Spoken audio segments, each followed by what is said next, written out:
Welcome back to this latest episode of Japan's Top Business Interviews. I'm your host, Dr. Greg Story, the president of Dale Carnegie Training, Tokyo, Japan. And my special guest today is Derek Young, the president of Fidelity Japan. Derek, welcome. Thank you so much, Greg. So, Derek, tell me, how is it that you're in Japan running this massive organization here? How did you get to come to Japan? How long have you been here? Thank you for the question. I've actually been here for 3 years running Fidelity in Japan, but I worked for Fidelity in Boston for 22 years. Okay. So I'm right at 25 years now at Fidelity, and it was a real privilege and a pleasure to come to Japan, to have the opportunity to move to Japan and think about how do we link up Fidelity's great capabilities globally with the clients that we have here in Japan. So for me, great opportunity to take investment background in Boston and in the US with Fidelity, bring it to Japan, think about our terrific clients here in Japan and how we could connect better with clients and make sure we're taking care of their needs, quite frankly, here in Japan. Yeah, well, that's, very common, isn't it? That the global organization has a view of how things should move, and then Japan sometimes is not quite in lockstep. Often this happens a lot with companies who are based here, and they send someone in to try and get that lockstep going. So you've come with a mission to make that lockstep happen in Japan. And so what were some things, your first experiences here of leading the team? Because you're new. Yes. You're new to the team, you're new to the Japan operation, you're new to the market, you're new to the clients. What were some of the challenges you found as a leader in those first few months when you first arrived? Yeah, I think when I came in, the first thing I thought about was what are my strengths and what are my weaknesses? Your personal. My personal strengths and weaknesses, right? Because I came in and said, what I don't understand is the Japanese market. Right. I don't have decades of experience here. Right. I had been a portfolio manager for Japanese retail investors in the early 2000s, but I did that from Boston. Right. My investment teams in Boston ran money for Japanese clients. But again, that was done from the U.S. I would come to Japan with a suitcase, as I like to say. I'd roll into town and roll back out and never imagine that I would actually live here. So you'd been here a number of times before you got here? I had. How many times did you visit it? Probably 5 or 6 times before. So yeah, you had a feel for Japan. Yeah, so I had a feel. Brand new to you in that sense, yeah. But when I came in, what I knew immediately was that I didn't have decades of experience on the ground in Japan and understand the needs of clients in Japan directly, right? So it had always been indirectly. And so coming in, I had to think about what are my strengths. My strengths are actually understanding Fidelity. So how do we leverage Fidelity's capabilities globally? Investments. I'd been a portfolio manager. I'd been a chief investment officer. I had run 3 of the 5 investment divisions in Boston. I had been vice chairman of our institutional business in the U.S. A lot of experience there, but again, very much investment specific. So I looked at those strengths and then I said, what are my weaknesses? Number 1, I don't speak Japanese. Yeah. Number 2, not understanding the Japanese market, right? Yeah, so for me, the most important thing was to make sure that I was with people who understood the Japanese market and really thought seriously about native Japanese, right? So how could we bring more native Japanese executives in who had decades of experience? Because that's a weakness that I had, but I knew that if we brought in the right people, we would have the right combination of skill sets to take the best of Fidelity, the best of investments, the best of the understanding of the clients, and the best of the language skills, and put them together and hopefully have the highest probability of success for our clients. How long has Fidelity been in Japan? Fidelity had been in Japan for 52 years. Well, great. So you've got this view of your own strengths and weaknesses. You've realized the gaps. You're going to fill those gaps. So when you first started leading, how did you approach it? How did you get the team to warm to you? How did you give them confidence that you're not just going to be here for 3 years and buzz off like, others maybe have in the past, and it's a rotation on who's going to be the next one, Because, they've been here probably, many of them, many years, and you're not the first leader they've seen come in. So how did you go about building that relationship with people? Yeah, I think one of the most challenging issues here was to develop trust. And what I realized very quickly is trust is earned in Japan. It's not just given. And so just coming in and expecting the team to trust my vision was going to be very, very challenging. What I needed to do was actually begin to put real examples of success on the board so that the team could build trust in what was being delivered. So that's real examples in this market? In this market. Okay, so you're not modeling where it's worked somewhere else. You're saying, right, we've got to get runs on the board here so people will believe what I'm saying. Right, great. That's right. And so I had the credibility in terms of what I had done at Fidelity globally. Right. And so that credibility was there. Mm-hmm. I think when you bring somebody in from the outside to Japan, the big question is, how are they going to understand the unique client needs and demands in Japan? Japan has some of the most demanding clients in the world, if not the most demanding, as we know, right? I don't think that's going to be shocking news to anyone watching this series, right?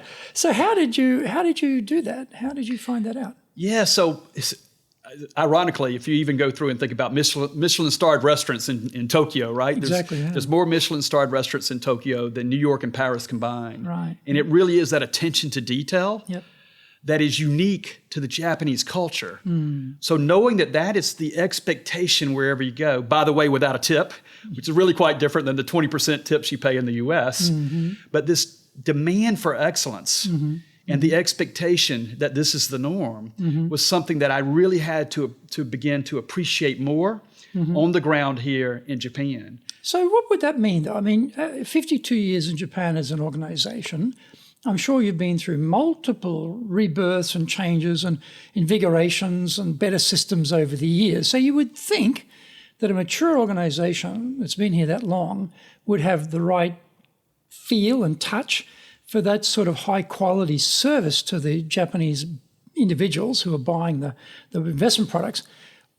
What was the thing that was needed? Well, I mean, I would expect you already knew all that. You're doing that already. So I'm just trying to grasp what was the thing that needed to be done a little bit better or smoother or whatever it was. Yes, I think the team had the understanding. Me personally, I didn't appreciate Oh, how okay. intense the pressure Okay, is on right. everyone to deliver. Right. And so when I looked at things with respect to efficiency and thought, I know ways that we can be more efficient, Right. does that efficiency increase the probability of an error? Yeah. If you have an error Yeah. on the client side, Yep.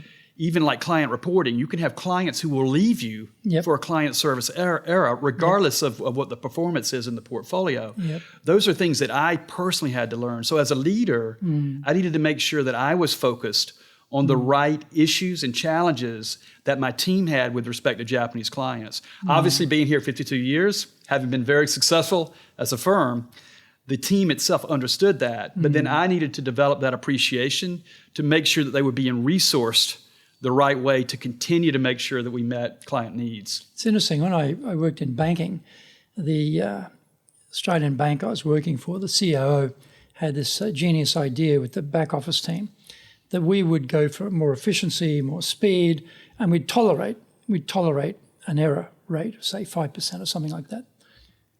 Nobody bought into that idea at all because, as you say, from a Japanese perspective, no defects, no mistakes, no errors. That's what we pride ourselves on. And the idea we're going to get these greater efficiencies, but we're going to have a smaller increase in the error rate was like, no. We're going to have zero error rate.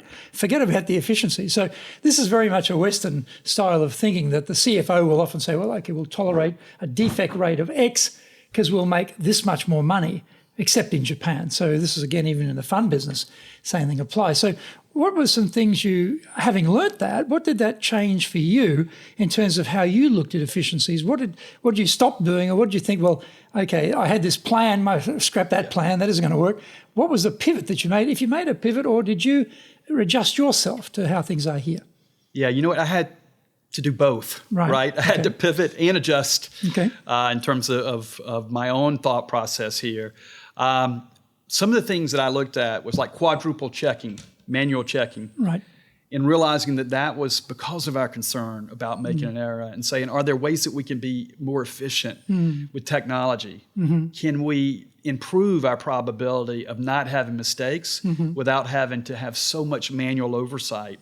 So we've been working very hard to think about how can we use technology to improve our efficiency. But I also had to realize that in the absence of having that assurance that we were going to have everything correct, then we were going to have to tolerate multiple checks because that was what assured that we were going to have everything done right here in Japan. And I remember sending out invitations to our 50th celebration event, 50th anniversary event, in everyone going through the envelopes and the invitations to make sure there were no creases Yeah. that everything was perfect. So looking at the envelopes, because sometimes in the manufacturing process, there can be very almost unnoticeable creases. But we literally went through each envelope to make sure they were perfect, right? I had hundreds, right? Hundreds, right? Yeah. Hundreds, because we had hundreds at the event. Magnifying glasses, checking for creases. Right? Yeah, incredible. And so for me, coming in from the U.S., you would look at that and say, is that really necessary? You know,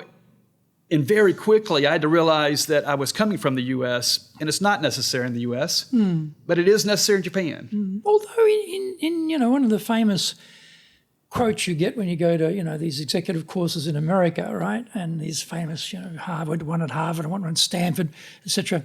They talk about when you get on the plane and you bring down the tray, no coffee stains, right? And that tells you that the engine maintenance has been done correctly because there's a culture, a mindset in that company of attention to detail and care. So it's not that big a stretch to think about, if we have that mental idea about the tray not having a coffee stain on it equals people know what they're doing, to making sure that the envelopes are right or the forward check needs to be done. It's not that different, is it, really? No, ironically, it's not when you go through and look at it, because I think the level of care that we give clients, for example, in the U.S., is amazing as well. But it's consistent with the expectation that the client has, right? I think that's the client-focused nature of what we do. So relentless focus on the client. What is the client expectation and how are we meeting it? It's a very local, very, very local need that we have to meet. So what I love about Fidelity, right, is we have this global company with global resources, but we want to feel very local to our clients. I think that's what we've mastered here in the last 50 years in Japan, is we've been able to take our global reach, our global capabilities, but yet for Japanese clients, we feel very local. I mean, they know we're here. We've been here for a long time. We're going to be here for a lot longer, obviously, and they feel that trust in Fidelity being there as a long-term partner. So you've got retail clients and you've got institutional clients. You've got both, I guess. So is the bulk of the business around one or the other, or is it half-half? Or Yeah, so right now the bulk of the business is more on the institutional side. Right. So they're going to be a different type of client compared to a retail client, right? Yes. So in terms for you, when you're looking at efficiencies and you're looking at the team, were there any particular things you thought that you could bring from the state side to help the institutional clients a bit more? Yeah, indeed. One of the things that we see globally is the need for more solutions with clients and really shifting the focus to put yourself in the seat of the client. Right. So what is the client thinking? What are their challenges? What do they need to do to please their boss? And so one of the things that I had done in the U.S. is I had run teams that were involved in creating solutions, both on the institutional side and ironically on the retail side. So I ran our fund-to-funds managed account business in the U.S., which is very retail focused, but I also ran our global solutions team on the asset allocation side that literally went through and thought about specific challenges for clients and then would build customized solutions for those clients. So you'd come up with a portfolio for that institution based on their current investment portfolio and looking to maybe cover gaps or give them more scope or have some more essence in there that might be interesting for them. Right. Absolutely, right? So really trying to go through and say, for any challenge in the financial arena, if we look at investments, there are multiple solutions. And then we try our best to think about what is the optimal solution out of those multiple solutions, because basically you're trying to generate a certain risk and return profile. Yeah. And there's lots of ways to generate that exact same target risk and that exact same target return. But what do we think is the most optimal way to do that? And again, to give the client the highest probability of meeting their expectations and solving the challenge that they have. So trying to bring more of that mentality here was one of the things I wanted to do. On that point, you're talking about a degree of creativity there, of thinking beyond the obvious, because if the obvious is obvious, any other competitor can do the same thing, right? So how do you get creativity from the team? Yeah, that's where the beauty of Fidelity comes into play. Fidelity has so many investment capabilities globally that we can tap into. So when you're building a solution, you have such a huge breadth of capabilities. So the Japan team itself doesn't actually have to be the sharp end of the spear for doing that creative development work. It's more, I guess, informing them that the capacity to create customized portfolios exists in the States, and all we need to do is get that conversation going. Is that how it works? Yeah, so global capabilities, right? So we have global teams throughout Asia, throughout Europe, and in the U.S. that are there to help our Japanese associates here think about how to solve the challenges and problems. So what's great is if you have the client connectivity, that local need for client connectivity, which our distribution team is amazing at, right? They have long-term relationships. They understand the clients, and they can go in and have meaningful conversations with the clients. What we need to do is pair up that trust that the clients have in our distribution teams with the investment capabilities that exist globally at Fidelity. So trying to bring more of those resources in from abroad and get them involved early in the conversations with clients about how we solve their challenges. That's been one of the big pushes that we've made in the past few years. And it really helps because what you do is you take the best of all the capabilities globally and you think about what does the client in Japan really need and how do we make sure they're paired up with the right resource at Fidelity to solve that need. And often with companies here in Japan, you have that, we have not invented here everywhere. That's a commonality, right? Not invented here. You came up with a genius idea. We didn't come up with it. We don't like your idea. That's very typical everywhere. But I guess particularly too in Japan where, did you find that the Japanese team were open to this or not so open? Because often they think, well, wait a minute, you don't really understand the client and you're developing something that you've seen work somewhere else. It's not really going to be a good fit for Japan. And now you're forcing that on Japan because you think that's the right solution, but we don't agree with it. Are you getting that type of reaction, or are they saying, oh, great, you've got the right solution, bring that on, we'll just match it up with the client, it's all good? Because that's often not the way things work here. Yeah, I think one of the biggest challenges in Japan, particularly for distribution teams, is feeling like they are on an island.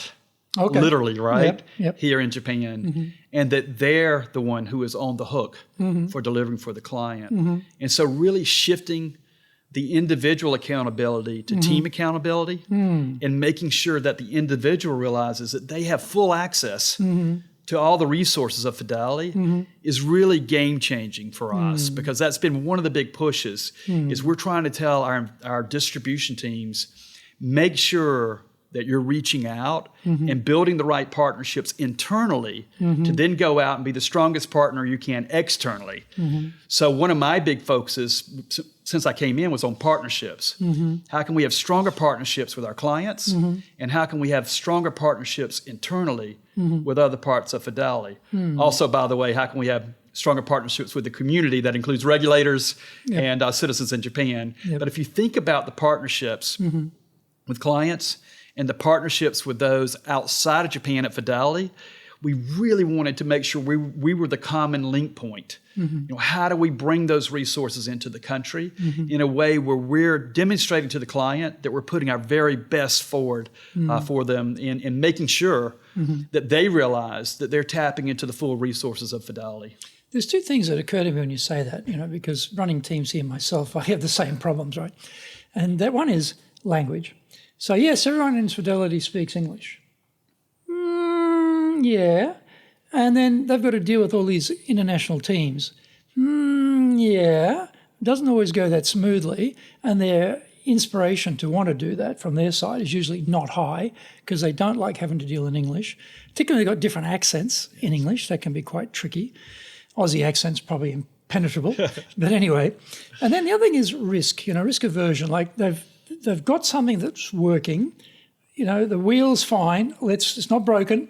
Let's not change anything on that wheel, So these are sort of very typical issues that come up for companies who are based here with their local team. So what have you found has worked well to persuade the local team to really not have that mentality of, I don't really want to speak in English and I don't really want to change what we're doing because what we're doing now works well. What have you done to work on that? Yes. So what we've done is we've created members of our team here in Japan who are members of the teams outside of Japan. Okay. So they sit here locally, they're native Japanese, and they represent what's happening globally from investment teams around Fidelity. So what changes is when a client asks a question about their portfolio, in the past, we would be like, well, you have to wait until, Boston is up. Oh, okay, right. Yep. Now, over 80% of the questions are immediately answerable by someone who's here in Japan, who speaks the language, who is an investment expert. So you bring that investment expertise to bear locally. And by the way, those questions that can't be answered, that person can explain why it's really important that we wait for the portfolio managers to wake up in the US, right, to have that conversation. Yep. So what that does is that builds trust, not only externally with the client, who's getting that immediate reaction, not like, oh, well, we have to wait. They're getting an immediate response. And if they have to wait, they're being told why. But the teams in the US and the teams in Europe also appreciate the fact that they've got someone who's taking a tremendous amount of the pressure, particularly the language pressure, off of them, right? So they know they've got somebody who can connect locally. It's an additional resource. It costs money to have that. But it's an appropriate way to treat the client to make sure that they're comfortable that we truly are representing what we're doing for them in a way that's very local, again, has that local feel and local touch for them. And so, is that this sort of matrix organization, this cross-pollination idea, this is not a new idea, but was this something that you brought in, or did you reinvigorate it, or put on turbocharger or something? It was actually here before I got here, right? And so the teams before me had looked at it and said, look, this is what we need to do. I continue to support it, continue to make sure that I reinforced the importance of continuing that effort. When you look at it at Fidelity, I think we learn so much every day. It's the continuous improvement Kaizen process that we face here in Japan. But when we've thought about it over the years, and I've watched that growing effort to try to create the better connectivity, now what you're seeing is we're bringing in even more resources that will be investment experts who will be the go-betweens, if you will, between those who are in the country and in terms of clients and those who are outside of the country in terms of our investment professionals. Right. In terms of the team here, when you arrive, you're the new boss, you're starting to feel your way around, you're starting to understand the client, okay, this is quite different. And then you want to get people behind your direction, right? What have you done that you've found works well to get people engaged? Well, I remember in one of my first town hall meetings, I got the question about, Derek, what is your perception of the team here? And I remember my response being, I'm having to learn that the water is always smooth. There may be many currents underneath, but the surface of the water is always smooth. The Japanese individuals are so focused on making sure that everything is being done the right way, that the appearance is everything is okay. And so you look and you think there are no currents because the water is smooth on top. Everything is happening. Everyone's calm. Everyone's very, very focused on delivery without a lot of panic, without chaos, without any of the extra pretense that you may see in some organizations outside of Japan, where you feel more of that. People want to show the pressure that they're under. They want you to realize that you're pressing them hard to deliver for the client. Here in Japan, I always thought like everybody, when I first walked in, they were so comfortable with what they were doing. So then I had to learn that just because the appearance is one of comfort, there's internal stress going on, right? There are a lot of things happening underneath that. So I think acknowledging that, look, one of the things that I admire the most is how calm you all can be under pressure, right? That's not the way America works, right? I mean, Americans, they want to show you oh, let me show you how tough I am. Let me show you that, I'm standing up to the challenge. Here, it was just such a calmness, like a peace in terms of the approach. But yet I had to realize the same stress, the same challenges, the same concerns were underneath that smooth water on top. So I think coming in immediately and saying, I am trying to learn your culture. I'm trying to learn how you operate, what makes you be the best that you can be for our clients. And I realize that it's different. So I think the acknowledgement of Japan is different, and I'm really good with that, right? If I'm in a meeting early on, I'd be in a meeting and I could feel certain people being uncomfortable with their English translation of their thoughts and ideas. And I would stop the meeting and I would say, let's pause for a moment. Because the language issue is mine, not yours. I speak no Japanese. You speak some English. But what if we just go to all Japanese for a moment?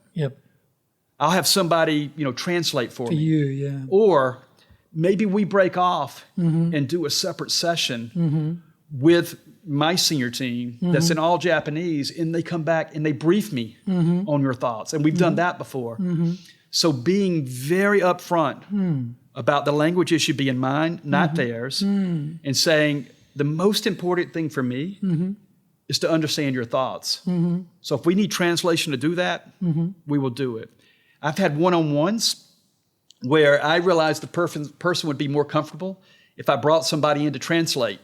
Even though they speak perfect English, in my opinion, it's the anxiety of trying to represent what's in their head, that thought immediately, created a lot of pressure. And so I thought, if I can take that pressure off, then I can take full advantage of their knowledge without having them go through this process of trying to think about, how do I translate this on the spot for the president of the firm? It's always been a technique in Japanese business that the Japanese person does understand English, but they want to have an interpreter, not for the interpretation, but it gives them thinking time. So, you're saying something in English, they got it 100%. So while the interpretation's going on, their brain is really working overtime on what they want to say as an advantage for them. So thinking about your under the current, right?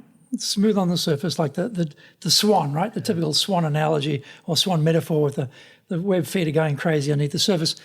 Were you able to try and get under that surface a little bit to understand some of those pressures and then try and help people? Because you could come in and say, well, it looks fine to me, everything's great, but actually maybe it's not. And maybe you have solutions that are under that surface area that maybe they don't have, because you've got the power, you've got the authority, you've got the money. Were you able to penetrate that and get into find out where some things that could be helped or assisted were able to be done? Yeah, we've really taken a lot of extra time to really go bottom up in terms of understanding the needs of the organization, the pressures in the organization. And so not just a top-down view of everything looks good, but let's go out and let's tap into individuals and ask them, how are they doing? How do they feel? What do they see as the challenges that we face? When you think about teams, every team has a direct report. And the teams are of a size where it's manageable to have one-on-one conversations. But we will quite often target individual conversations to address some of the challenges that we see at the top level, right? So not only thinking about what's a top-level program that we can do to solve a challenge, but also let's talk to the individuals. Let's really make sure we understand what is needed to help make them better. How many people are you talking about here? So it's 250 people in Man, that's in a lot of people to have individual conversations with. How does that work? So this is what's very interesting, right? So if you think about surveys and you think about Japan is always the lowest on surveys, as we know, right? As we know, And so when you think about those surveys, first of all, we know Japan is going to be lower than the other regions. So immediately, if you deal with global firms, they'll give you the plus 10 for Japan to say, look, we're going to adjust, on a global basis. That's not the issue as much for me as why are the scores what they are? And is there something that we need to do to address it specifically? So what we'll do is we'll build plans at the top level in Japan. We'll build plans in Asia. We'll build plans at the global level for how do we address certain needs and challenges. But there is no substitute for having the team members sit down individually and asking directly, Greg, we look at the scores and there's this one question where the scores are much lower than we think they should be. Why do you think that is? interestingly, a lot of times it will be misinterpretation Yeah. of the question, right? Where people say, well, I thought that the answer that I should answer was this, rather than thinking through, how that might be interpreted, right? So they answer it in a very genuine way, but without thinking about, how that's going to look in the overall aggregate scores, if you will. If you want to be successful as a leader, do the Leadership Training for Managers course. All companies need people who can both manage and lead. Leading people screams out for real skills in communication, dealing with all different types of people, being excellent at innovation, planning, delegation, handling mistakes, doing performance reviews really well, and inspiring and motivating the team. Do the Leadership Training for Managers course now in either Japanese or English.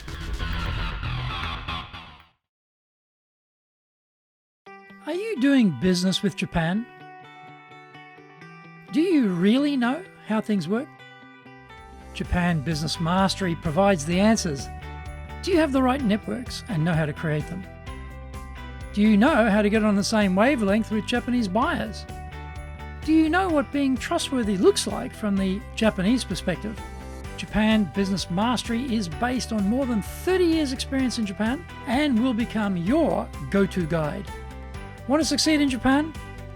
Buy Japan Business Mastery now. And also, you get questions like one typical one for gauging engagement is, would you recommend to your family and friends to work at this company? Culturally, nobody in Japan is going to answer yes to that because they don't want to take the accountability and responsibility in case either the person hates the company or the company hates that person. So they're always going to score that low. But that's one of the key questions that actually gauges the level of engagement. So, often I think those surveys are not geared up well. In my experience, Brazil, India, off the charts on these surveys. In Japan, right down the bottom.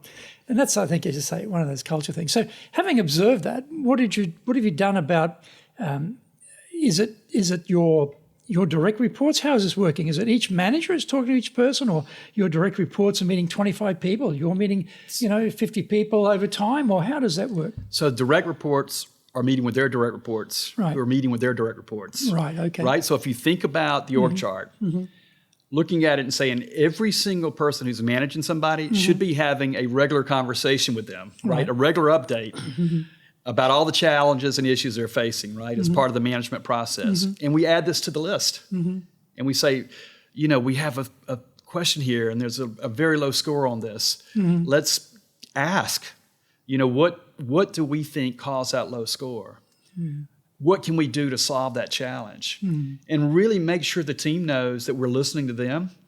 And so then this is what's great, in my opinion, is while everything's going on to address this at the global level, address it in Asia, including Japan, address it at Japan level, we have individual teams building their own plans for how they're going to address the answers to those questions and why they're wrong, right? Okay. Because you can find things, it may or may not be directly related to that score that we were going after to say, why is that the case?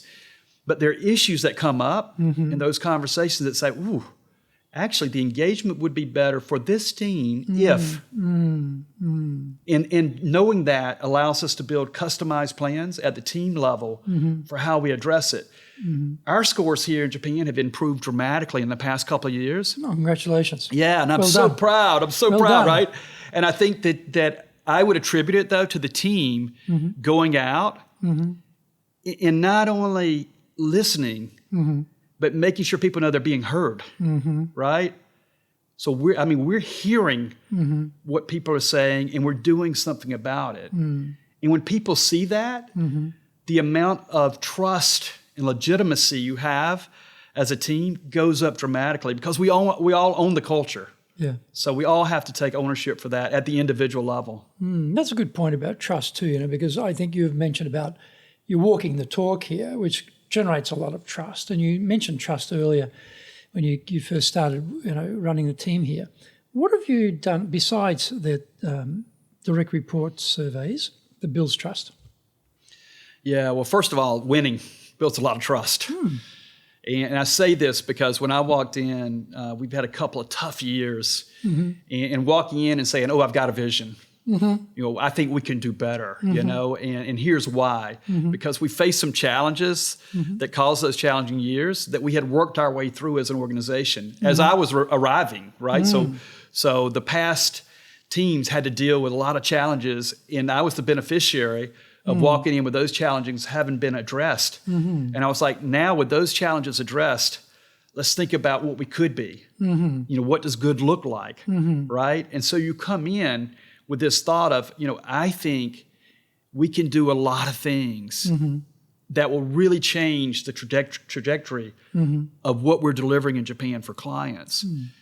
So just saying that, you have a lot of people who've been beaten up. There's fatigue in the organization. Losing creates fatigue because nobody comes to Fidelity to lose, right? Everybody is here to win. And so you look and you think, okay, how do we change the mindset that the odds are going to be in our favor? Now, is this losing in terms of competitors taking market share? Is this losing in terms of markets changing direction? Is this because the products or solutions that you're offering were not quite hitting the mark? I mean, there's many different ways to lose, but what was the sort of core problem that people were needing to address there? Yeah, so if you look at it, the products themselves, we had some challenges in terms of the composition of some of the products and the way we were going to market with them. And so we made some alterations, and clients struggled with some of those alterations. They were made for the right reasons. So as we look forward, the beauty for us was saying, look, we've addressed these products in a way that we think is better for the marketplace.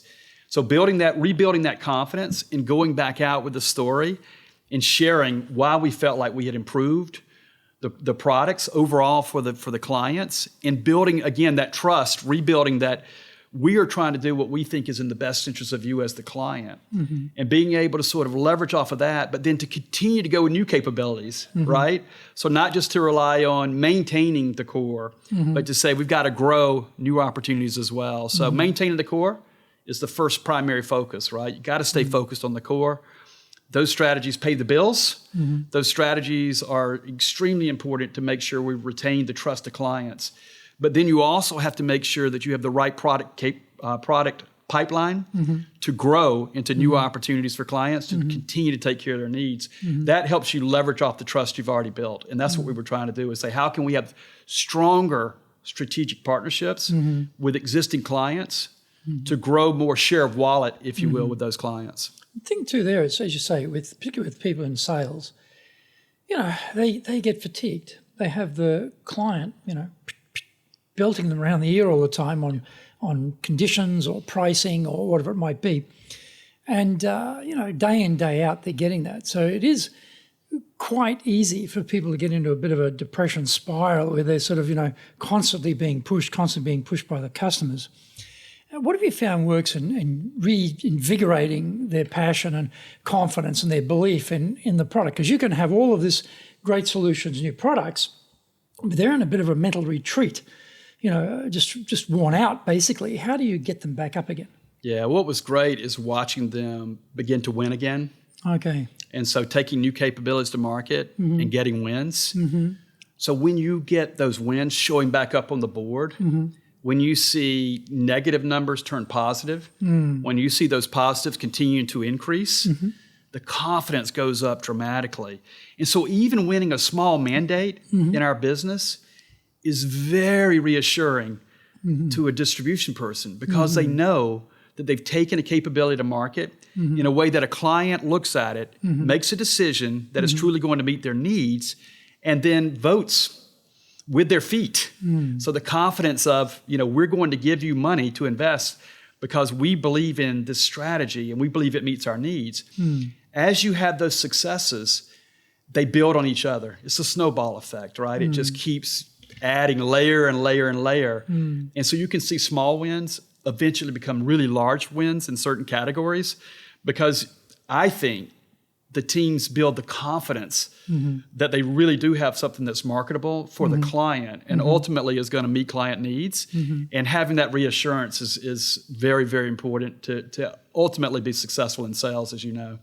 Well, financial products, you can't see it, taste it, smell it, touch it. It's a very difficult thing in terms of getting people to believe in it, and also there's a time frame. Like you buy a financial product today, it doesn't necessarily perform. There's a long-term view here on how that's going to perform over the years. So the trust element at the front end of all this is got to be very, very large. So what are you doing to enable your team to really communicate that trust capability that the company has to the buyers? Yeah, when you go through and think about finances, right, it's one of the most important issues at the personal level. As I say, beyond health and family, it's right there. And by the way, if you have your finances right, it can help you with both. Very, very important to think about finances. I think what we have to do every day when we come to work at Fidelity is realize that people are depending on us to take care of their futures. So their financial wellness is ultimately in our hands. And so to me, that's very motivating. I mean, I've loved being at Fidelity for almost 25 years now because I felt like I was changing people's lives. Most people can't do what we do for them. Those who can, maybe they don't have the time or the willingness to do it. So they'll defer to us, and we're glad to help them as well. But most people don't have the capability to do what we do. And what we do is really try to change their lives, right? We want people, if they retire, to have confidence that they're going to have enough income to live on the rest of their lives. So you're sold on that. I get that. But what about the people who are working for you? This comes back to this engagement concept, not just engagement in terms of engage with Fidelity, but to have that belief, that burning passion to want to do that for the buyers of the products. How do you get that going? It's the value proposition that if you work at Fidelity, that is incredibly important that we make sure that you take on as an individual, right? How do you do that? It's part of your responsibility. How do you do that? So that conversation has to be driven from the top, but it also has to be driven from the bottom, right? People have to believe in it. It can't be just a corporate theme. So financial wellness and what we're doing to try to achieve it has to be something that you buy into as an individual. So personally, do you think what you're doing is going to change people's lives for the better? Right? But that's very typical too in pharmaceutical industry too, where it's real lives through medicine. And they're trying constantly to get that inculcation into the teams, that sensitivity that what I do actually counts. Well, when you're in a 200, 300, 400, 500 size team, big teams, you get big numbers, that can easily start to dissipate and it starts to become a job. So what have you found works here to keep that alive in individuals every day? Yeah, you have to show it every day, right? You really do. You have to reinforce it, right? How do you do that? So if you look at it and you think about the meetings that we're in, you think about how we make sure that we're reinforcing the message, right? They're hearing it from the top, but it's got to be a continuous drumbeat, right? It can't be something that shows up once a year in some annual plan, right? It's like, let's reinforce what we're doing. You have to sit in sessions where when you're looking at initiatives and you look at the 20 things that we're doing, they're consistent with that overall vision of we're really trying to improve the financial well-being of individuals. So if we're going to sit and talk about what are we doing to be a retirement leader?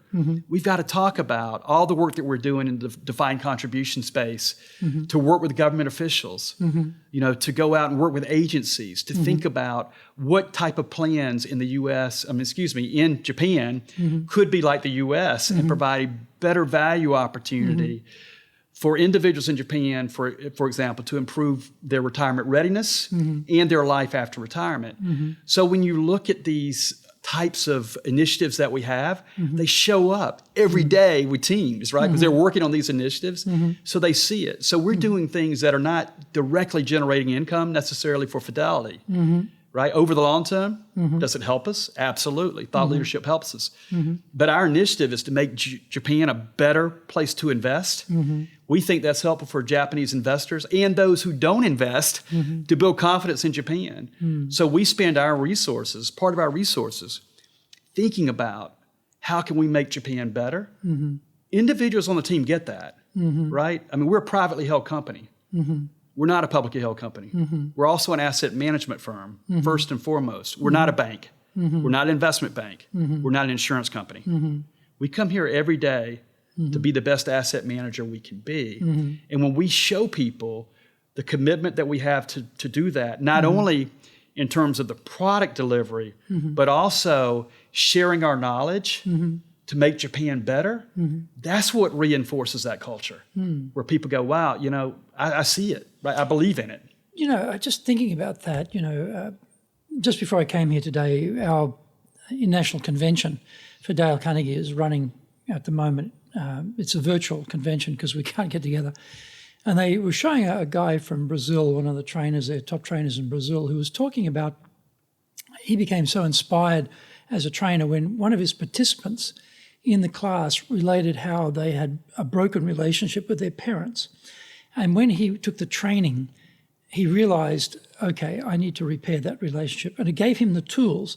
And so he repaired the relationship with his parents and completely changed everything. And the trainer was looking at that and became so inspired. So I'm just thinking, do you do the similar thing? Like, because you're helping individuals, like particularly annuity products, when someone passes away and the family's left, and then there's a stream of income from that. Or are you able to reach into, particularly, I guess, in the retail side, not so much on the institutional side, but actual cases where it's very palpable that this actually helps someone and people then can have more of a relationship? So, like, it's very hard to get soft and cuddly with a big institution, you know, when you're a worker. But you can understand, you know, if you pass away or your parents passed away and then you had an income stream for your family, you can relate to that individually. Are you able to do that with the team and give them those sort of real life cases like Tanaka-san, here's Tanaka-san from Iwate, and this is what happened when, you know, something, and because of this, they'd invested in this, everything was fine. Do you do that sort of thing with the team? Yeah, we definitely do. And what's interesting for us is we have a call center on the retail business. Our call center wins awards, not only in the financial institution category, but in call center categories. Okay. Wow. Right? Okay. I mean, they're absolutely amazing. The reason why you win call center awards is because you're client sensitive. I mean, you listen to the client and you provide solutions that help the client. So we're very proud of that connectivity that we have there, and we do reinforce that, right? We're constantly coming back and saying, these are examples that we have of how we've helped people. Obviously, bereavement's a really tough one, right? Whenever there's a death in the family, we're set up for that, right? To be able to be there, to be a trusted partner with people who are dealing with, you know, one of the most horrible crisis that they can possibly deal with in their life, right? The loss of a loved one. And so for us, again, it's very personal. And so when you think about being able to help people and people see what we do on a day-to-day basis, it reinforces the culture that we want here. I was fortunate to go to the Ritz-Carlton Training Center in Washington and spent a week there.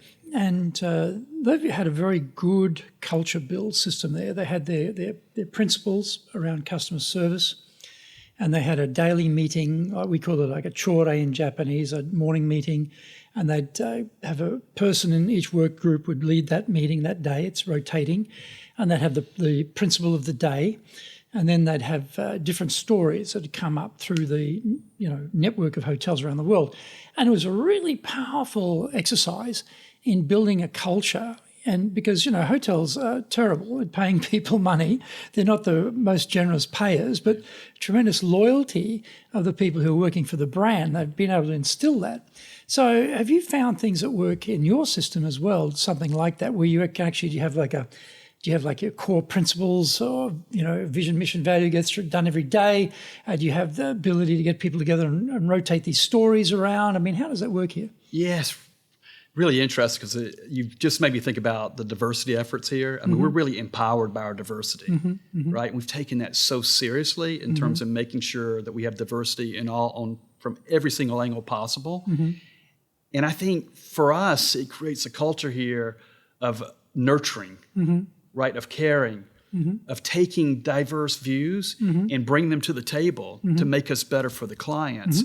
So when I look at that whole, what is the secret sauce, if you will, of what we do here, being empowered by the diversity element, right? Making sure that people understand how we feel about diversity and that we bring that to the table has created a really unique culture here. If you look at the organization and think about our chairperson is a female, the CEO is a female, right? So Abby Johnson sits at the top, female. Ann Richards, who is my boss, the CEO in London, is a female. Extremely powerful females, but also very caring. I mean, we went through this crisis, and there was a sense of, we care about you because we know how tough it is for you to do what you have to do. And we're really proud of what you're doing. We're proud of the sacrifices that you're making when you think about what's required to take care of our clients. That message was coming from the top, right? From leaders who don't look like the leaders in other organizations. Right. And so when I think about what other organizations were saying, and that's how they were treating their people, about even coming back to the office versus what Fidelity has been saying, you look at it and you go, it's genuine, right? This organization genuinely connects with its employees to create a culture that they value. So that collaborative culture comes through in situations just like that. It's interesting, isn't it? Every organization has usually the vision, mission, values of the organization. And as a training company, we're often brought in to do leadership training, and middle managers do a lot of middle manager training. And often you'll have, on the wall, beautifully framed, all that stuff there, Big class, maybe 30 middle managers come in, take it off the wall, turn it around, put it down there. No one can see it. What's the vision of this company? Stone muddler's silence. Okay, how about the mission? Same. Usually about 5 values. 30 people collectively. I think the best group I ever had came up with 3 of the 5. They could name 3 of the 5 values. So what I always think is, the people sitting usually in the executive floors are thinking, yep, everyone from the top to the bottom understands what we believe, signed on, good communication, right to the bottom, everyone's got it. I know from my own experience when I ask these questions, they ain't got it. So what have you found works here to make sure that the most junior, most recent hire is going to be someone who actually gets what the organisation stands for, and then has some ability to live that? Because when they could not read it back to me from their memory, I asked myself, well, if you can't remember it, how on earth can you live it? So that's a fundamental problem there. So what have you found that works here?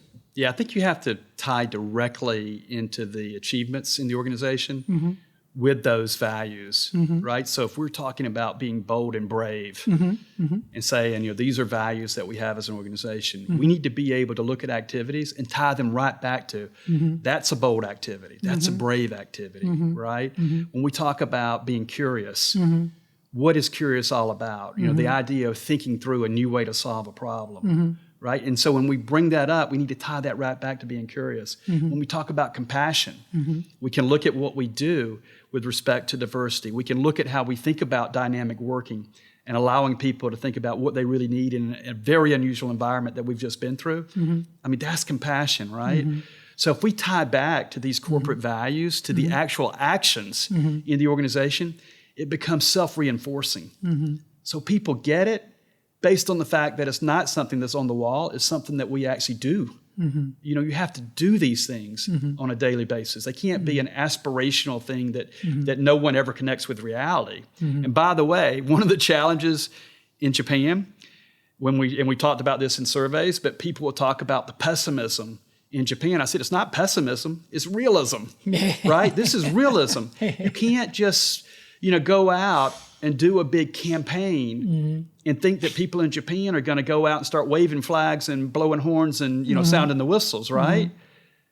They're going to watch. If you're going to go out there with a campaign, they're going to watch it and they're going to say, okay, you say this, now let's see what you do, right? Do you do that? Now, by the way, when you do that, we can kanpai, right? We can have a toast to the accomplishment, but it will be because they've actually seen what it can do, and it will not be hype. It'll be realism of, okay, I understand what you said, and now I see what's been done, and now I am ready to celebrate that success, right? But they don't celebrate the vision without the success, right? So you need to be able to connect those points. That's the reason why I think with values, you have to go directly to activities and really link them back and show people. Let me tell you why Greg was bold when he did this. And so thinking about, you've come in 3 years ago now. Great timing on your part, just in time for COVID. Anyway, badge of honor going forward for all of us.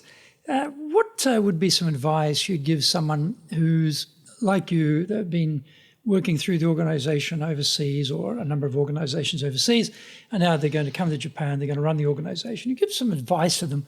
What would be some pieces of advice you'd give them?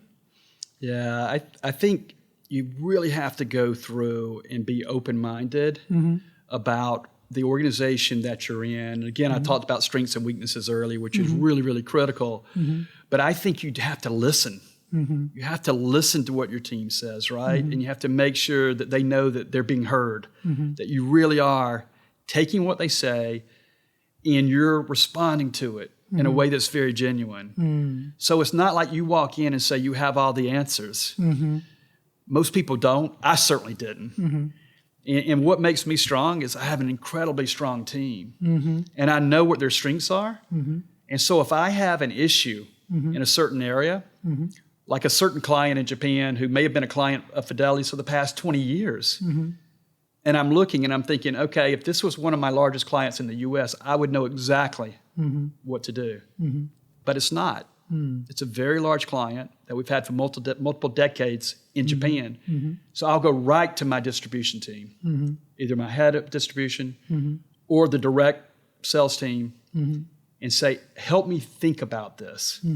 Like, what are the challenges that you think the client has with respect to what we're doing? And it's just a really open-minded approach to saying, I know how I would solve this if I was back home. Instead, I'm going to listen to how do we solve this in Japan? And so that open-mindedness to really make sure that you're leveraging the expertise and not just taking what you think should be the answer and pushing it on the organization. Also, in my opinion, builds the right culture, because then the team knows that they're empowered. They're the ones that are going to have to make sure that the client's being taken care of.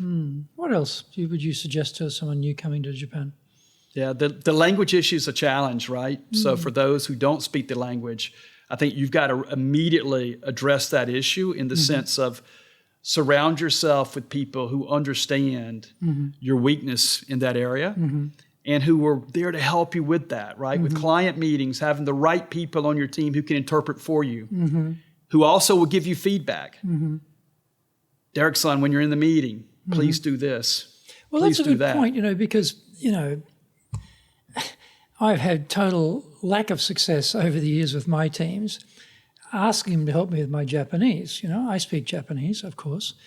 That's okay. But I probably keep making the same mistakes because it's never corrected. And to date, no one ever volunteers to correct the boss's Japanese. They say, oh, it's fine, But I know myself, I bet I'm making mistakes all the time. How do you get people to actually do that for you? Because I've never found a successful way. They're always too polite about the boss's position to correct the boss's, mistakes in Japanese. So what are you doing? I've got to copy what you're doing. What's working for you? Well, I think for me, I am who I am, so I'm very genuine. I love leading teams. I love empowering teams. So when I go through and think about my style is one to really disarm people. I want people to be very comfortable with me. I want them to feel like they're talking to a friend. They're not talking to the president, right? Okay. They're talking to someone who really appreciates everything they do for the firm. I love hearing about their stories, about their families, their vacations, in a genuine sense, right? I will often ask people, I'm new to Japan. Where do you think I should go? They'll send me links. Okay. Their favorite restaurants, their favorite vacation spots. Nice and it's onsen great. somewhere. Yeah. Exactly. So I go off to Ishigaki because good spot. somebody sends me a link and says, Excellent you should choice. go try this out, right? Excellent and choice. Yakijima, and they know that I love beaches. And so immediately people will send me links and say, Derek, you should really think about, going here sometime, And so I think that personal connectivity is something that's valued so much in Japan. And so I feel that, right? I feel like if I can make sure that people know me, that they understand who I am, that they understand, like when I'm here, I miss my family in the U.S. If I can be very genuine about that, then people really respond well to it. I lost my father, unfortunately, last year, and it was extremely brutal. And I was on my way back to the U.S., and I was in a layover in Philadelphia when he passed away. It's an extremely tough situation. People at the office were just so kind. Yeah. They rallied around, what do you need? How can we help? And I know that we may say, well, that happens everywhere. But I tell you, for me, it felt like a different level of, I'm here to help you. It wasn't just this is the right thing to say. It was like, no, what can I do, right? What can I do to help you through this crisis?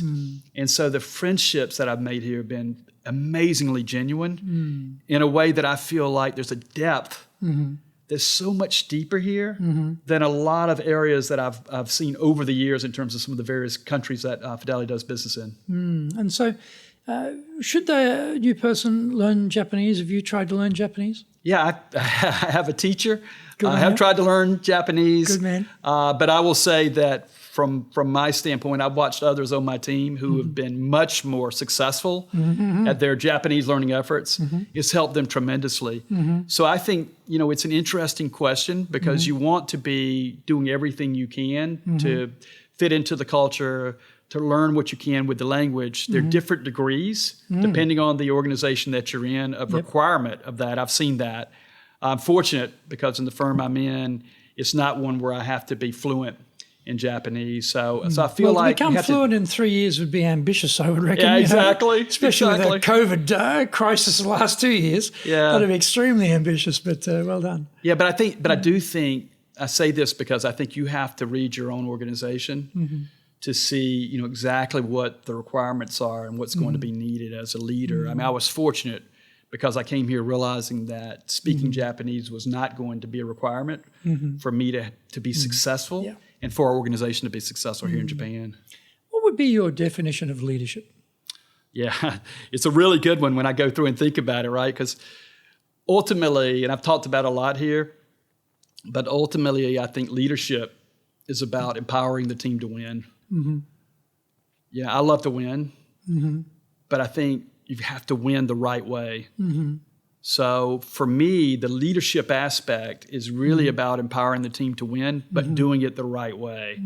And so I think that's what's unique and different about our culture here at Fidelity that I really like a lot, is all organizations want to win. So it's not the what. Everybody wants that, right? But how do you do it? Yeah. Can you be proud of how we win? So this idea, empowering the team to win the right way is really, really important because it's not just winning, it's how you win. And I talk about that often, like in distribution. Like, I don't want us to have a sell that's not the right answer for the client because we're about long-term relationships. We're not about a transaction. Again, we're an investment management firm, right? We're not an investment banking firm. I mean, we're here for long-term client loyalty and trust. And so for me, the way you get that is you make sure that when you sell the client a capability, that you have full confidence that it's going to meet their needs and expectations. Because the last thing we want to do is sell the client the wrong capability, right? And so that focus on not just winning, it's not just putting numbers on the board, but how do you do it? Do it the right way. Well, that sounds like a great note to finish. So, Derek, thank you very much. Please join us again for our next episode of Japan's top business interviews.